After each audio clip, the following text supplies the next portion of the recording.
welcome back to my YouTube channel. Thank you so much, guys, for tuning in. I'm here to update you of what is going to happen on Generation The Legacy from the 28th to the 2nd of October 2020 on Monday.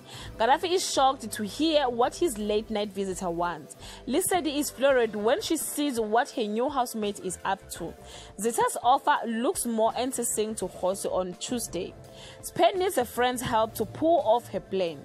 Nonhle isn't about to forgive and forget. Tidi worries that her husband might be slipping away from her. On Wednesday, a fight between mother and daughter ends in a call to the police. Jake is like a raging bull and demands that he'd or heads roll. Lucy can't believe the mess Fikile got herself into on Thursday. Mazu get the fright of his life when he wakes up in the wrong bed. Will Jose step into the trap that has been laid out for him?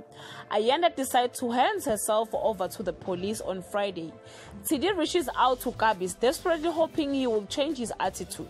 Pele struggles to put the pieces together after the failed bust. A showdown between two alpha males ends in the fist fight.